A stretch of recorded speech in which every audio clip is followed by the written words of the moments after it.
Depuis plusieurs mois, un étrange objet romain découvert dans un champ du Lincolnshire intrigue les chercheurs. Personne ne comprend vraiment pourquoi on en retrouvait autant dissimulé, enfoui dans des tombes, et jamais mentionné dans les écrits de l'époque romaine. Mais aujourd'hui, grâce à l'intelligence artificielle, leur mystère commence à s'éclaircir. Et ce qu'elle dévoile sur le dodécaèdre romain s'avère encore plus inquiétant que tout ce que l'on avait imaginé jusqu'ici. Sous la terre humide d'un champ tranquille, un objet oublié depuis près de 2 millénaires attendait en silence. Les racines d'herbes sauvages l'entouraient comme pour le protéger, et personne n'aurait pu deviner qu'à quelques centimètres sous les pas des promeneurs reposait un artefact que même les plus grands érudits peinent à comprendre. Lorsque la pelle heurta quelque chose de dur, le son métallique résonna d'une façon étrange, comme si le sol lui-même savait que ce n'était pas un simple morceau de fer rouillé. Les mains qui le dégagèrent tremblaient, non pas de peur, mais d'une curiosité mêlée d'une étrange appréhension. Car l'objet n'avait rien de banal, un petit polyèdre en bronze, parfaitement façonné, avec 12 faces pentagonales percées de trous circulaires. Chaque angle était orné d'une petite boule métallique, comme si l'ensemble avait été conçu à la fois pour la beauté et pour une fonction que nous ignorons encore.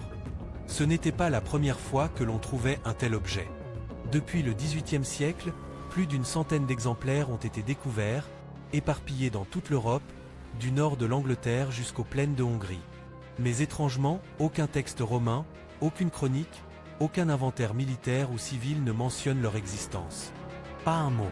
C'est comme si les auteurs antiques avaient délibérément ignoré cet artefact, ou pire, avaient choisi d'en effacer toute trace. Comment un objet aussi soigné, forgé dans un métal précieux pour l'époque, pouvait-il passer totalement sous silence? Les Romains notaient tout, les conquêtes, les outils, les jeux, les vêtements, mais pas cela. En l'observant de près, on remarque que les trous percés sur chaque face n'ont pas le même diamètre. Certains sont larges, d'autres minuscules, et toujours disposés différemment d'une face à l'autre. Était-ce un code? Un système de mesure? Une sorte d'instrument optique? Ou bien un objet rituel que seuls certains initiés avaient le droit de manipuler? Les hypothèses se multiplient, mais aucune ne résiste complètement à l'épreuve des faits. Certains avancent qu'il pouvait s'agir d'un outil pour calculer les dates de semis, basé sur la position du soleil à travers les différents trous. D'autres imaginent un dispositif militaire, peut-être pour estimer la portée des projectiles. Mais alors, pourquoi en retrouver dans des contextes civils? Et pourquoi les variantes sont-elles si nombreuses? Les fouilles montrent un autre détail troublant. La plupart des dodécaèdres ont été découverts loin du cœur de l'Empire, souvent dans des zones de frontières ou d'anciennes garnisons.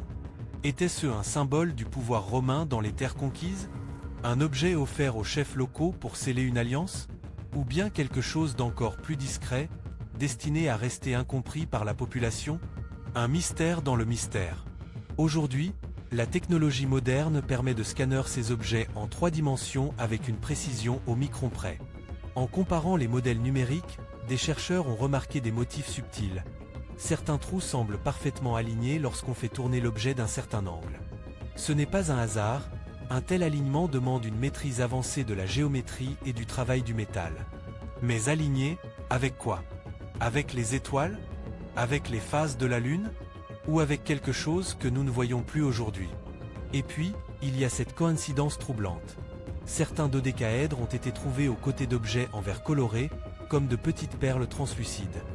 Des tests ont montré que la lumière traversant un trou du dodécaèdre pouvait se concentrer sur ces perles, produisant un point lumineux d'une intensité étonnante. Mais à quoi servait cette lumière? Signal? Rituel? Jeu? Les Romains, maîtres ingénieurs, auraient-ils conçu un instrument lumineux miniature, perdu dans les sables du temps? Si l'on se penche sur les découvertes les plus récentes, un détail inattendu vient compliquer encore l'énigme. Dans un site archéologique du nord de la Gaule, un dodécaèdre a été retrouvé dans ce qui semblait être la pièce centrale d'une petite maison romaine. Non pas un temple, ni un entrepôt militaire, mais une habitation privée. L'objet était posé sur une table en pierre, entouré de fragments de poterie fine et de lampes à huile. Comme si son propriétaire avait voulu le garder à portée de main, non pas pour l'exposer, mais pour l'utiliser régulièrement. Les archéologues ont immédiatement pensé à un objet de prestige, peut-être un signe de richesse. Mais cette hypothèse se heurte à un problème. D'autres exemplaires ont été retrouvés dans des fossés, enterrés à la hâte, parfois avec des objets cassés ou brûlés. Pourquoi un même artefact se retrouve-t-il à la fois dans des demeures soignées et au milieu de débris jetés comme des déchets? Une piste récente attire l'attention, l'usage possible du dodécaèdre comme instrument de communication visuelle. Certains chercheurs imaginent que les variations dans la taille et la position des trous pouvaient produire des signaux lumineux codés, visibles à distance. Une sorte de langage secret, réservé à une élite militaire ou commerciale. Si tel était le cas, cela expliquerait pourquoi aucun texte romain n'en parle. Dévoiler un outil de communication stratégique aurait été impensable. Mais cela n'explique pas pourquoi on en retrouve autant hors des contextes militaires. L'intelligence artificielle, entraînée sur des milliers de relevés archéologiques, a récemment mis en évidence un schéma étrange.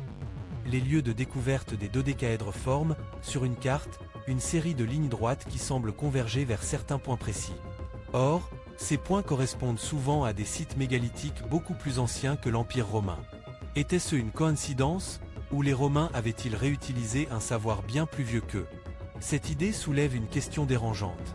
Et si le dodécaèdre n'était pas une invention romaine, mais l'héritage d'une civilisation oubliée? À mesure que les recherches avancent, un autre élément curieux émerge. Aucune trace d'usure mécanique n'a été trouvée sur la plupart des exemplaires. Pas de rayures profondes, pas de marques répétées qui indiqueraient un usage quotidien intensif. Comme si ces objets avaient été utilisés avec un soin extrême, ou comme s'ils n'avaient été activés qu'à des moments bien précis, lors d'événements particuliers. Les Romains étaient connus pour organiser des cérémonies publiques fastueuses, mais rien ne prouve que le dodécaèdre y ait eu une place. Peut-être se déroulaient-ils des rituels plus discrets, loin des foules, où seules quelques personnes pouvaient assister à ce qui se passait à travers ces mystérieux trous. Et il reste ce silence, ce vide dans les archives. Les chroniques romaines parlent de leurs victoires, de leurs échecs, de leurs inventions, mais pas de cela. Pas un mot. Comme si l'objet lui-même imposait le secret à ceux qui le connaissaient. Comme si son simple nom, aujourd'hui perdu, avait un pouvoir que nous ne pouvons plus comprendre.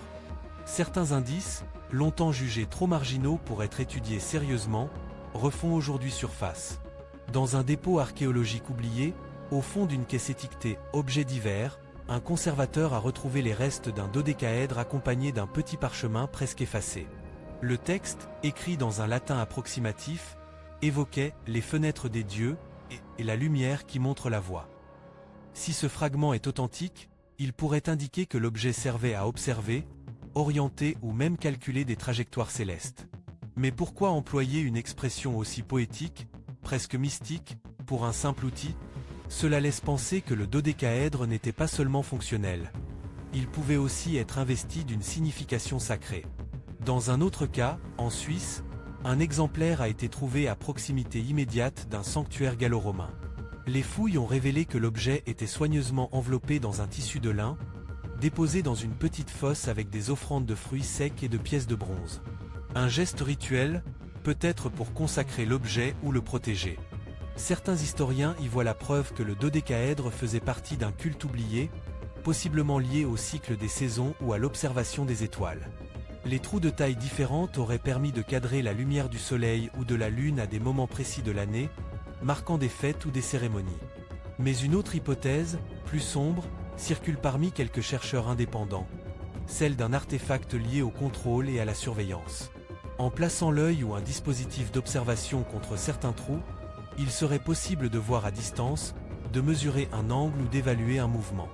Un instrument de guet miniature, discret, transportable, utilisable dans des contextes où la méfiance était de mise. Dans un empire immense, où les complots et les révoltes n'étaient jamais loin, un outil de ce genre aurait pu être précieux, et tenu dans le plus grand secret. Le plus troublant, c'est que certains dodécaèdres présentent des traces infimes de pigments colorés à l'intérieur des trous, presque invisibles à l'œil nu. Analysés en laboratoire, ces résidus révèlent des compositions minérales correspondant à des colorants coûteux, utilisés rarement et pour des usages spécifiques. Était-ce pour décorer l'objet? Pour coder une information par des couleurs visibles à travers la lumière? Ou bien pour filtrer la lumière elle-même et produire des effets optiques particuliers? Rien ne permet encore de trancher, mais cette découverte change la manière dont on imagine l'utilisation du dodécaèdre. Et plus les analyses avancent, plus un motif inquiétant se dessine. La répartition géographique des exemplaires correspond non seulement à des lignes droites reliant d'anciens sites sacrés, mais aussi à d'anciennes routes commerciales majeures. Un lien qui pourrait signifier que ces objets circulaient avec des marchands ou des émissaires, porteurs d'un savoir qui, pour une raison obscure, ne devait jamais être couché sur le papier. Comme si la connaissance de leur fonction devait rester vivante uniquement dans la mémoire de quelques initiés. Le dodécaèdre romain reste un mystère. Objet scientifique, rituel ou héritage d'une civilisation oubliée, nul ne sait. Seule certitude, son secret a traversé les siècles et demeure intact.